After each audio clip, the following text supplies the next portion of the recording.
All right, let's get started. We're going to go right into Medical Monday. Love this. This is kind of almost one of the ones that I use myself. And we are talking about heat and how it can affect your medications, which I never even knew that that was a possibility.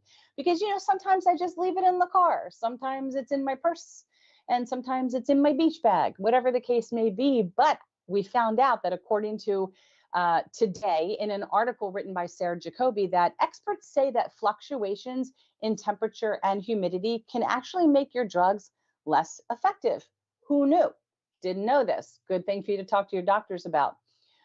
And right now, with areas across the country that have been hitting these like disgusting triple digit temperatures, it's important to really consider how you're storing your medications during the day, probably at nighttime too, because I'm sure in some of those areas it's still in the 80s and probably very humid. But according to this article in Today, different drugs might actually have different needs when it comes to storage. So if this is according to Bridget Groves, who's the vice president of pharmacy practice and professional affairs at the American Pharmacists Association, if medications are exposed to certain types of conditions, including different variations in temperature outside of the recommended range, they actually could lose their effectiveness.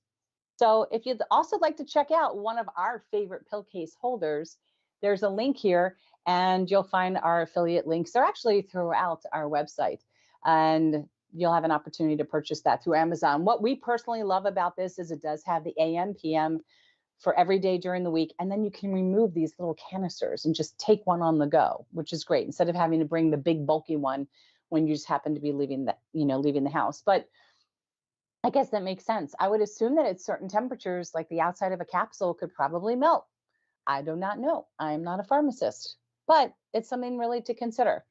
So make sure that you're storing your medications. If you have to leave, that it's someplace that if it can be affected by heat, that you're thinking about that. And I don't know if it can be affected by cold. That's probably a good question that you should ask your pharmacist and talk to your doctor about, because we definitely don't want these drugs to be less effective. And you're out.